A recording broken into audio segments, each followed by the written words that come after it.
Bismillahirrahmanirrahim. Now the start and moment of inertia. तो banking of road हमने ये topic पढ़ना है टार्क और उसको हमने रिलेट करना है with the moment of inertia. Now the question is what is inertia? तो ये आप लोगों ने पहले पढ़ा है सेकंड लॉ ऑफ मोशन में F is equal to ma में कि जब हम किसी बॉडी पे फोर्स अप्लाई करते हैं तो आप के पास जितना भी फोर्स आप अप्लाई करेंगे बॉडी जो है वो रेजिस्ट करती है उसकी जो स्टेट ऑफ रेस्ट है स्टेट ऑफ मोशन वो प्रॉप किसी बॉडी की with the help of which it resists state of rest or state of motion is known as inertia. तो वो हमें पता है that property is known as mass of the body. अगर आपके पास हेवी बॉडीज होती हैं तो हेवी बॉडीज को फिर आप बहुत मुश्किल से हिलाते हैं, लेकिन अगर छोटी सी बॉडी है, फॉर एग्जांपल एक बॉल है, उसको अगर फेंकना चाहते हैं तो आप उसको बहुत आसानी से धक्का देंगे, आप उसको कर सकते हैं, आप उसको सकते हैं। लेकिन अगर आपके पास एक गाड़ी खड़ी है तो उसको आप बहुत भी जोर लगाएंगे तो थोड़ा सा हिला सकेंगे। So why this is so? Because it is the mass of the body. Mass of the body ऐसी प्रॉपर्टी है कि जो इसके स्टेट ऑफ रेस्ट को मोशन को रेजिस्ट करती है। स्टेट ऑफ रेस्ट ये है कि आप गाड़ी को नहीं हिला सकते बिकॉज उसका जो है मास है। इसी तरह से आपके पास स्टेट ऑफ मोशन में अगर आपके पास एक बॉल आ रहा है उसको आप खींच कर लेंगे, लेकिन अगर उसी स्पीड से कोई गाड़ी आ रही है तो आप उसको स्टॉप नहीं कर सकते। So this is the property which is inertia. अब ये हम लीनियर मोशन में हमने ये देखा है, क्योंकि एंगुलर मोशन पढ़ रहे हैं। सो इन एंगुलर मोशन आपने ये देखना है कि जो हमारे पास इनर्शिया है ये एंगुलर मोशन किस तरह से काम करे। तो जब आपके पास एंगुलर मोशन की हम बात करते हैं तो उसमें हमारे पास सर्कुलर मोशन आता है। तो लेट्स से आपके पास एक है जो बाइसिकल का अगर व्हील आप कंसिडर कर लें और उसमें आप देखें कि अगर ये बाइसिकल का व्हील है तो आप उसको आसानी के साथ रोटेट कर लेंगे, राइट। लेकिन अगर आपके पास ये किसी ट्रक का बहुत हेवी व्हील है तो आपको उसको रोटेट करना मुश्किल हो जाएगा। तो इसका मतलब what is torque? It is the turning effect of a force. अब फोर्स अप्लाई करते हैं और उसमें आपके पास फोर्स अप्लाई करने से आपके पास जो टर्निंग इफेक्ट प्रोड्यूस होता है दैट इज टार्क। तो अगर आपके पास हेवी व्हील है तो उसको आपके लिए रोटेट करना या हेवी कोई भी चीज उसको रोटेट करना मुश्किल जाएगा, लेकिन आपके पास लाइट चीज है तो उसको रोटेट करना आपके लिए आसान है। सो नाउ वी मेरे पास ये जो व्हील है इट्स अ रिजिड बॉडी, ठीक है, और इसमें it consist of large number of particle और उसका हर पार्टिकल जो है उसका एक डिस्टेंस है from its centre of rotation. तो उसको हम फिर कंसिडर करेंगे कि उसका फॉर एग्जांपल मेरे पास ये m1 है, m2 है, m3 है, m4 है, तो उनके डिस्टेंसेस को भी हम कंसिडर करेंगे। बट जनरली वी से कि अगर मैं सेकेंड लॉ ऑफ मोशन को ले लूं and if I say f is equal to ma, तो एंगुलर मोशन में मेरे पास ए क्या है? इट इज इक्वल टू, कल हमने रिलेट किया था if you remember that A is equal to alpha R. ये हमने कल डिराइव किया था relation between linear acceleration and angular acceleration. So इसकी वैल्यू मैंने सब्स्टिट्यूट कर ली। Now I can say F is equal to M R alpha, इस तरह लिख सकती हूँ। और I can say F is equal to M R alpha है ये मेरे पास, ठीक है। तो अगर मैं एम आर अल्फा को यूज करूं, यानी इस फोर्स को अगर मैं यूज करती हूँ टू प्रोड्यूस टार्क, सो मेरे पास टार्क क्या है? It is equal to r cross. अगर आप परपेंडिकुलर अप्लाई कर रहे हैं and if angle between r and f is 90, actually it is rf sine of theta, right? But if theta equal to 90, then I can say rf sine of 90 हो जाएगा, and if this is equal to 1 तो मेरे पास हो जाएगा torque is equal to rf। अब इसकी value मैं यहाँ पे सब्स्टिट्यूट करूंगी So torque will be equal to R into mr alpha. ये मैंने ये वाली वैल्यू इधर सब्स्टिट्यूट कर ली है इस F में. So this will be equal to m r आपके पास स्क्वायर हो जाएगा into alpha. So now this mr square, ये मेरे पास एक नई क्वांटिटी आ गई है जिसमें मास है और जिसमें r क्या चीज है? r मेरे पास डिस्टेंस है. अगर मैं यहाँ पे फोर्स अप्लाई करती हूँ F, तो मेरे पास ये सेंटर है, तो ये मेरे पास R हो जाएगा. तो मैंने यहाँ फोर्स अप्लाई किया है और मैं इस बॉडी को रोटेट कर रही हूँ. तो मेरे पास जो टार्क प्रोड्यूस होगा वो किसके इक्वल होगा? वो m square of R into alpha हो जाएगा. एंड दिस mr स्क्वायर को मैं रिप्लेस करती हूँ by another quantity which is known as I. So torque will be equal to I alpha. लेकिन यहाँ पर मेरे पास क्या है? यहाँ पे मैंने I जो है उसको कहा है this is mr square which is known as the moment of inertia. Moment of inertia, ये मैंने एक नया टर्म यूज किया है और उसको मैंने रिलेट कर दिया with the turning effect torque, right? So अब आपके पास I जो है वो मोमेंट ऑफ इनर्शिया है. इसमें मोमेंट हम इसलिए यूज कर रहे हैं बिकॉज सिर्फ मास काम नहीं करता, बल्कि मास के साथ साथ बहुत इंपॉर्टेंट रोल जो प्ले कर रहा है वो ये आर है. अगर आप इस एच पर फोर्स अप्लाई करेंगे तो इस व्हील को आप आसानी से रोटेट करेंगे. लेकिन अगर आप इस पॉइंट ऑफ एप्लीकेशन जो है इसको यहाँ से उठा के इधर कर लेंगे, इधर कहीं पे आप फोर्स अप्लाई करना शुरू करेंगे, तो आप देखेंगे कि आप इसको रोटेट करेंगे लेकिन थोड़ी सी मुश्किल हो जाएगी. टर्निंग इफेक्ट थोड़ा सा कम हो जाएगा बिकॉज अब आपके पास आर ये हो जाएगा, रिड्यूस हो जाएगा आर. तो टार्क भी आपके पास कम हो जाएगा. अगर आप इसके बहुत करीब आ जाएंगे तो फिर आपको बहुत, अगर आपके पास बाइसिकल है या कोई भी व्हील है और आप अभी तजुर्बा करें इस टॉपिक के बाद, जाकर आप उसके एज पे उसको रोटेट करें, वो तेजी से रोटेट करेगा और उसके जो ओरिजिन है जहाँ पे पॉइंट ऑफ रोटेशन है उसके करीब आप उसको रोटेट करें तो आपको रोटेशन में मुश्किल होगी. जैसे एक दरवाजा है, डोर को आप खोलते हैं तो हैंडल हमेशा एज पे लगा होता है, आपको आसानी होती है खोलने में. अगर आप इसी हैंडल को उठा के करीब जहाँ पे आपके पास एक्सेस ऑफ रोटेशन है उधर लगा लें तो आपको डोर ओपन करने में या क्लोज करने में मुश्किल पेश आएगी. सो यहाँ पे अब आपके पास जो इनर्शिया में क्या चीज प्ले कर रहा है, एक रोल जो प्ले हो रहा है वो तो मास का है ही, लेकिन साथ साथ में आपके पास आर जो है वो भी कर रहा है which is the moment arm in torque. Torque में हमारे पास आर, उसको हम मोमेंट आर्म कहते हैं जिस पे आप फोर्स अप्लाई करते हैं वो डिस्टेंस. सो देयरफॉर वी से now here in turning effect in angular motion I is equal to जो inertia है वो सिर्फ मास के साथ साथ उसके डिस्टेंस पर भी डिपेंड करता है. and therefore we say this I is the moment of inertia and it will play the same role in angular motion as mass play in linear motion. मास में मेरे पास क्या है? F is equal to ma. तो अगर आप देखें तो मेरे पास टार्क क्या है? वो रिप्लेस हो गया है बाय R क्रॉस. टार्क यहाँ से आया है ना, फोर्स की वजह से प्रोड्यूस हुआ है, लेकिन R क्रॉस F है. I को मैंने रिप्लेस कर दिया है by M, right, linear motion में. और अल्फा मेरे पास क्या है? वो एंगुलर मोशन है और इसकी जगह लीनियर मोशन में A होता है. लीनियर मोशन में A है तो एंगुलर मोशन में अल्फा है. लीनियर मोशन में मास है तो एंगुलर मोशन में I है, मोमेंट ऑफ इनर्शिया. और लीनियर मोशन में हम सिंपली F अप्लाई करते हैं तो बॉडी स्ट्रेट लाइन में मूव करना शुरू कर देती है.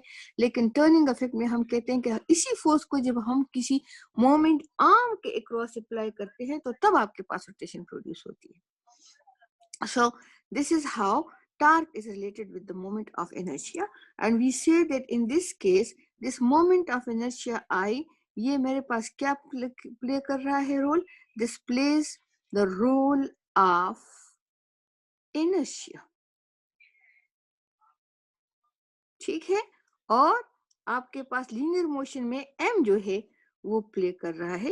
इनर्शिया आपके पास किस चीज का प्रोड्यूस हो रहा है? m की वजह से लीनियर मोशन में प्रोड्यूस हो रहा है, लेकिन एंगुलर मोशन में आपके पास ही I की वजह से प्रोड्यूस हो रहा है. ठीक है. ये तो अभी हमने सिंपल बात की है. सिंपल बात का मतलब ये है कि हमने एक बस फोर्स अप्लाई कर दिया है और हम उसकी बात कर रहे हैं। लेकिन अगर मेरे पास रिजिड बॉडी होती है, रिजिड बॉडी का मतलब ये है कि आपके पास ऐसी बॉडी है जिसमें हम कहते हैं कि मेरे पास लेट्स से एक बॉडी मूव कर रही है और it consist of large number of particle. ये हमें पता है, अगर बाइसाइकिल मूव कर रहा है तो एक पार्टिकल नहीं है, उसके अंदर बहुत सारे पार्टिकल्स होंगे और ये पार्टिकल सिर्फ एच पे नहीं होंगे, ये बीच में भी आपके पास होंगे, सेंटर के करीब भी होंगे, सेंटर से दूर भी होंगे। Let's say this is my mass m1, तो इसका डिस्टेंस जो होगा, जो सेंटर से डिस्टेंस होगा, let's say this is r1। अगर ये मेरा मास m2 है तो इसका डिस्टेंस होगा r2, और अगर ये मेरे पास मास m3 है तो इसका डिस्टेंस होगा r3। तब आप देखें कि हर एक मास का डिस्टेंस जो है, और इस तरह से आपके पास 100 और थाउजेंड्स ऑफ पार्टिकल्स होंगे और सबके जो आपके पास मासेस हैं वो अगर सेम भी होंगे तो उनके डिस्टेंस, कुछ पार्टिकल दूर है कुछ करीब है। तो rigid body consist of large number of masses और फिर उनकी हर मास का distance from the centre of rotation change होता है, राइट। तो अगर ये चेंज होता है तो अब फॉर एग्जांपल मास m1 की वजह से जो मेरे पास यहाँ टार्क होगा, that will be equal to क्या होगा, मास m1 की वजह से जो मेरे पास टार्क प्रोड्यूस होगा, that will be equal to m1 r1 square into alpha. ऐसा होगा, क्योंकि अब मास टार्क वन जो मास m1 रोटेट हो रहा है उस पे फोर्स अप्लाई है और उसमें जो रोटेशन प्रोड्यूस हुई है वो m1 की वजह से है।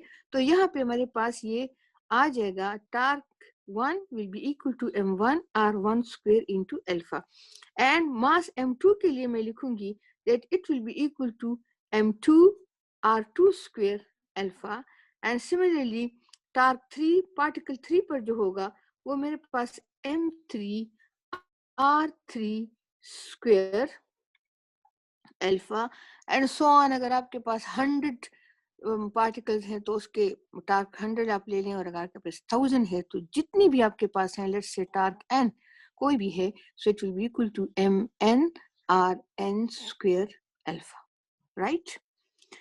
नाउ आई कैन से कि टोटल टार्क क्या होगा, total torque it will be equal to torque 1 plus torque 2 plus torque 3 plus so on, जितने भी हैं उन सबको ऐड कर लें।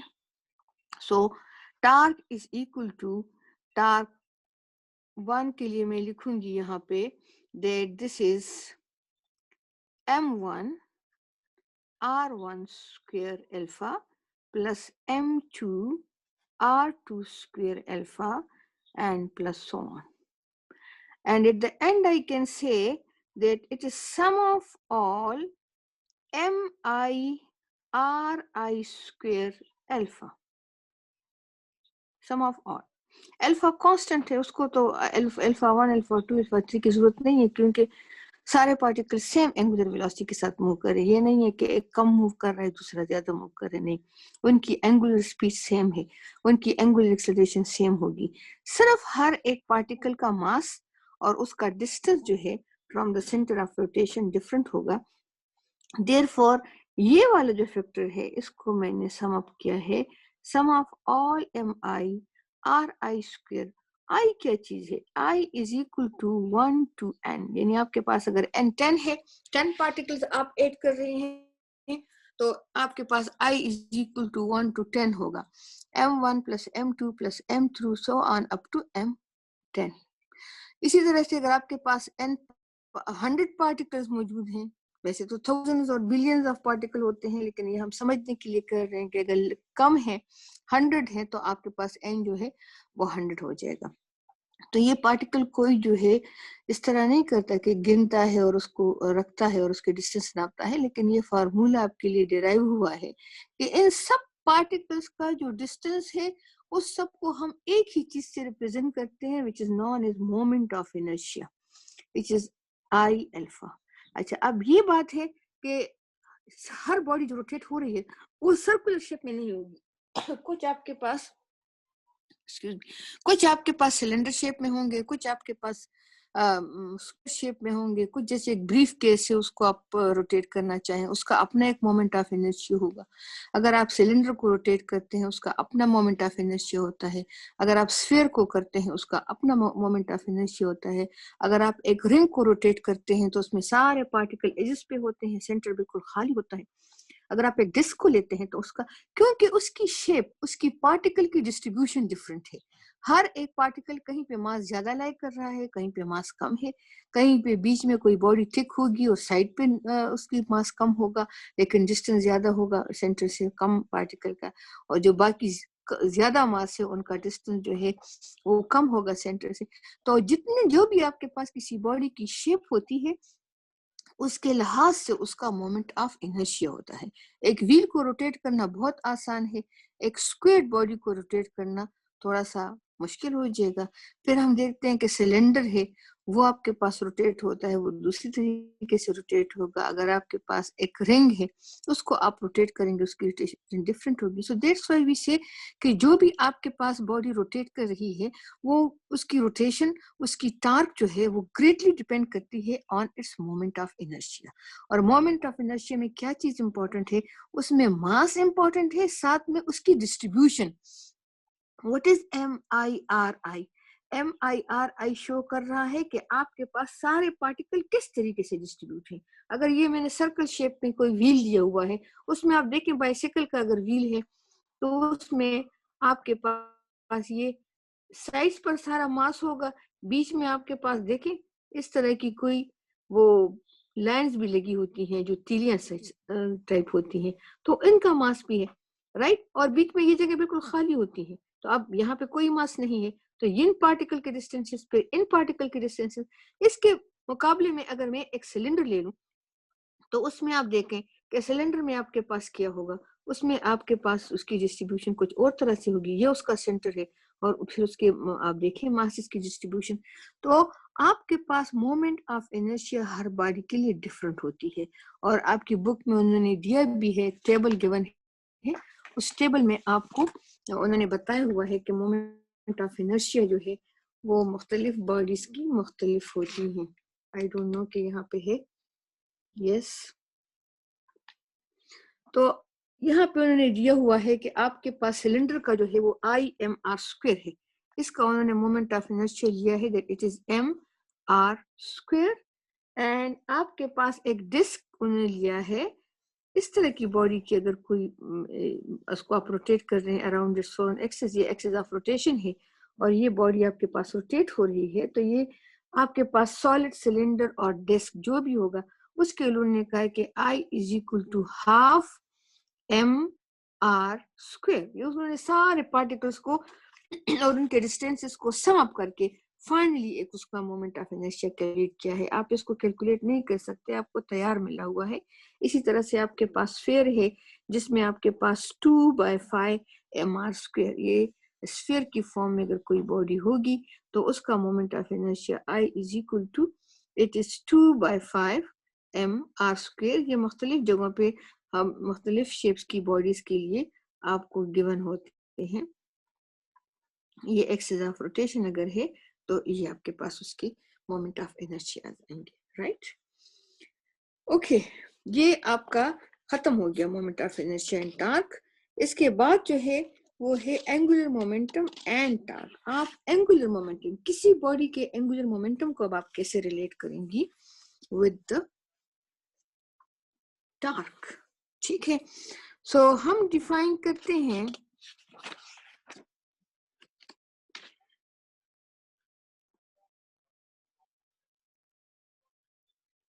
What if the body is irregular. Yes, जो बॉडी आपके पास इरेगुलर होगी, रेगुलर शेप मैंने भी आपसे कहा है कि ब्रीफ केस आपके पास आ रहा है या आपके पास और किसी भी शेप की बॉडीज होंगी, तो इरेगुलर शेप की बॉडी के लिए भी आपको कैलकुलेट करना पड़ेगा। इट डिपेंड्स कि उसकी शेप कैसी है,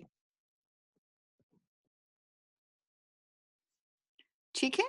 लेकिन सारे रेगुलर शेप्स नहीं है, आपके पास डिस्क है, कुछ आपके पास बीच में खाली हैं, कुछ आपके पास रिंग शेप्स में होते हैं, कुछ आपके पास बीच में हेवी हैं और साइड पे आपके पास लाइट होते हैं, यानी thick in the centre and thin at the sides. तो जो भी आपके पास सिचुएशन होगी उसके लिहाज से उसकी मोमेंट ऑफ इनर्शिया चेंज होगी, लेकिन आपको इर्रेगुलर शेप की या रेगुलर शेप की मोमेंट ऑफ इनर्शिया कैलकुलेट करना जो है वो आपके कोर्स में नहीं है, वो जरा थोड़ा हाई लेवल पे लोग करते हैं। आपने सिर्फ जो है उसको याद करना है कि मेरे पास ये मोमेंट ऑफ इनर्शिया आया कहाँ से है, और अगर ये मेरे पास आया है तो ये जो इर्रेगुलर शेप की बॉडीज होंगी या जो भी होंगी उनकी एक टेबल, हमेशा टेबल गिवन होते हैं और उसमें से आपने याद करने हैं कि ये मेरे पास ब्रीफ केस का है, ये शेयर का है। आपका काम नहीं है कि आप अभी ये बैठ कर कैलकुलेट कर रहे हैं इर्रेगुलर शेप की। अच्छा, उसके लिए काफी ज्यादा कैलकुलेशंस की जरूरत होती है which is beyond your scope. Now this moment of inertia and torque के बाद हम आते हैं torque end moment of inertia को हम अपने रिलेट करना है with torque and angular momentum. तो आपके पास जो एंगुलर मोमेंटम है,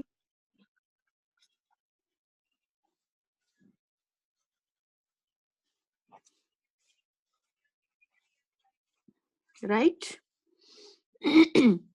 तो इसको अगर आप रिलेट करेंगे टार्क और एंगुलर मोमेंटम को, तो इसमें हमारे पास जो सबसे पहले हमने स्टार्ट करना है वो हम देखेंगे कि मेरे पास लीनियर मोमेंटम क्या है। P is equal to mv. This is linear momentum, product of mass and velocity.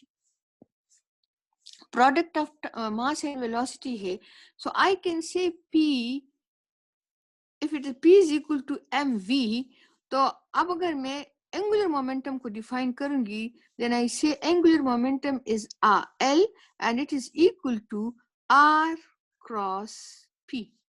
इसको आप P क्रॉस R भी लिख सकते हैं, लेकिन हम इसको R क्रॉस P लिख सकते हैं। ठीक है, दोनों तरीकों से सही है। और L is equal to R cross P, अगर आप P क्रॉस R लेंगे तो ऑफ कोर्स नेगेटिव साइन आपके पास आएगा, लेकिन उस डिटेल में भी हमें जाने की जरूरत नहीं है। हम सिर्फ उसको डिफाइन करते हैं कि आपके पास R और P, R क्या चीज है, it is a vector quantity, और P आपके पास क्या चीज है, ये भी वेक्टर क्वांटिटी है। और एंगुलर मोमेंटम जो है, जाहिर है कि आपके पास जो मोमेंटम है डिपेंड करता है लीनियर मोमेंटम पे, तो इसका भी कोई ना कोई डायरेक्शन होगा। सो L जो है it is R cross P, दोनों वेक्टर्स आपके पास मल्टीप्लाई होके एक थर्ड वेक्टर दे रहे हैं which is angular momentum. Therefore इनके दरमियान में जो प्रोडक्ट जो निशान आएगा वो डॉट का नहीं बल्कि क्रॉस का होगा, बिकॉज आपके पास तीनों वेक्टर्स आ रहे हैं। So now L is equal to r p sine of theta, लेकिन R और P हमेशा 90 का एंगल बनाते हैं। फॉर एग्जांपल मेरे पास ये सर्कुलर मोशन में बॉडी है, सो ये R है और ये आपकी उसकी वेलोसिटी, हमने ये पिछले उसमें पढ़ा था, वेलोसिटी इसके परपेंडिकुलर होगी P, सॉरी V, तो मास इसका है और इसकी जो मोमेंटम होगा वो P is equal to mv होगा। तो जाहिर है मास का तो डायरेक्शन नहीं है, मेरे पास P का डायरेक्शन जो है वो डिपेंड करता है वेलोसिटी के डायरेक्शन पर। तो अगर वेलोसिटी की डायरेक्शन जो भी होगा वो P का होगा, तो अगर यहाँ पे V और R परपेंडिकुलर है, 90 का एंगल बना रहे हैं, तो इसका मतलब ये है कि मेरे पास ये जो होगा R और P, इनके दरमियान अगर 90 का एंगल है तो L will be equal to RP because theta is equal to 90 degree. तो ये हमेशा केस होता है, हम कहते हैं L is equal to RP। Now L is equal to RP है तो R जो है मेरे पास तो अपनी जगह आ जाएगा और P is equal to mv आ जाएगा। Now we say that V मेरे पास क्या है, V is equal to omega R, so I can say Rm और इसकी वैल्यू मैंने लगा दी है which is omega R, so L is equal to m R square omega, or I can say L is equal to I omega. So this is the relation between angular momentum end moment of inertia, ये आपके पास आई omega आ जाएगा। इसमें आपके पास moment of inertia है, और moment of inertia में फिर दोबारा हम यही बात करेंगे कि अगर एक पार्टिकल है तो बस ठीक है, आपके पास ये काफी है, एम आर स्क्वायर ओमेगा आ जाएगा। लेकिन अगर मेरे पास कोई रिजिड बॉडी है जिसमें पार्टिकल की डिस्ट्रीब्यूशन जो है वो मुख्तलिफ है, और सारे पार्टिकल एक डिस्टेंस पे नहीं है, मुख्तलिफ डिस्टेंसेस पे हैं, then again we will consider कि मेरे पास particle m1, m2, m3, m4 इन सबका जो है डिस्टेंसेस आपके पास डिफरेंट होगा, तो मेरे पास इसकी वैल्यू भी डिफरेंट आएगी। Then I will say L1 is equal to m1 r1 square omega, and similarly L2 will be equal to m2 r2 square omega, and so on. So Ln will be equal to mn rn square omega, ऐसा हो जाएगा।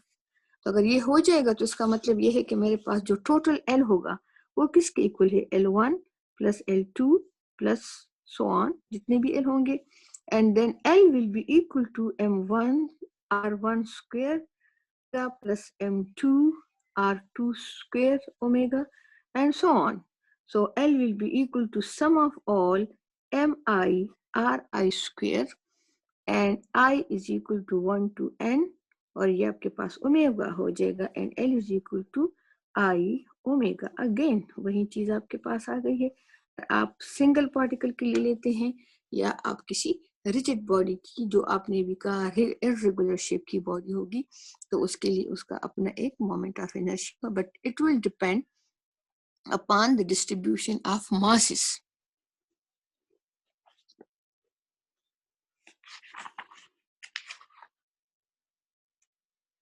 ठीक, then we से कि अगर मेरे पास momentum में change आ रहा है,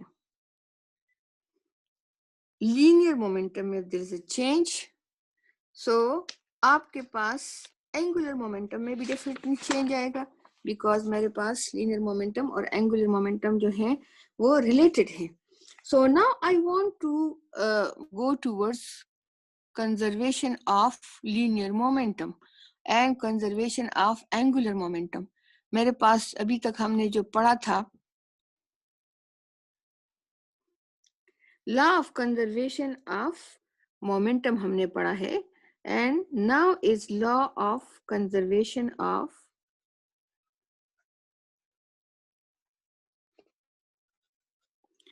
एंगुलर मोमेंटम।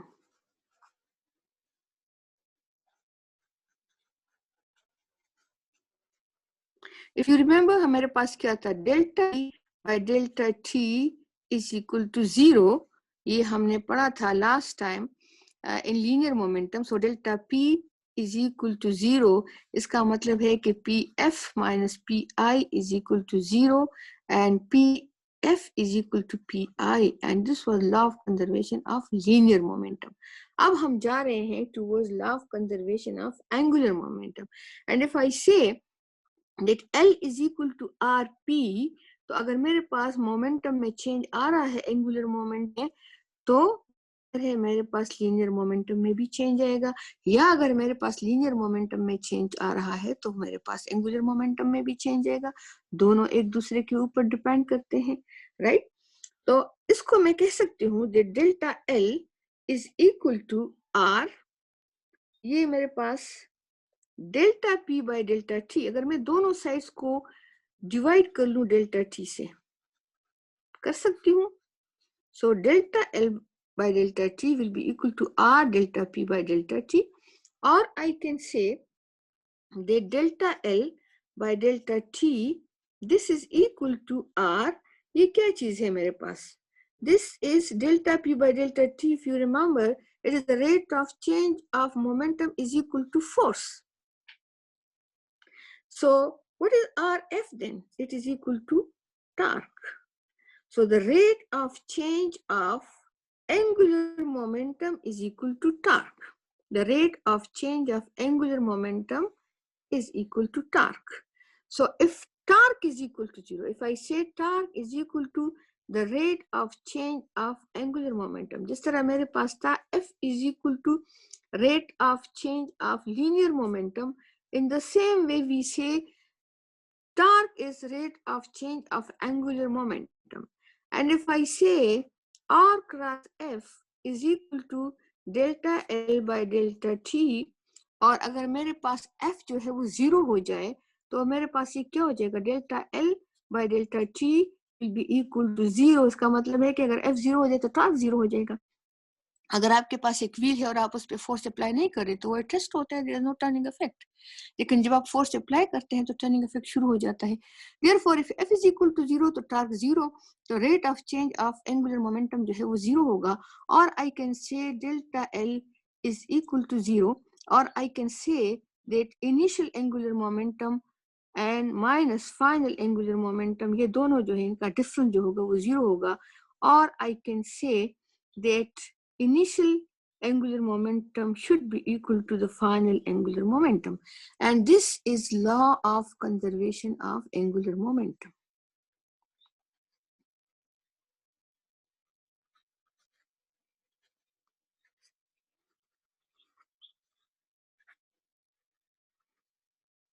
अब इसके एग्जांपल्स आपके पास क्या है? इसके एग्जांपल आपके पास आपकी डेली लाइफ में है कि जब भी आप फॉर एग्जांपल कोई बॉडी जो है वो रोटेट हो रही है और लाइक मेरे पास एंगुलर मोमेंटम में क्या क्या चीजें हैं. सब पहले तो आपको ये देखना होगा. सबसे पहले आपके पास angular momentum it is equal to R cross P. तो R क्रॉस P में आपने जो चीज जो है उसको रिटेन करनी है वो क्या है, वो आपकी वेलोसिटी है. और यहाँ पे हमने एंगुलर मोशन में कहा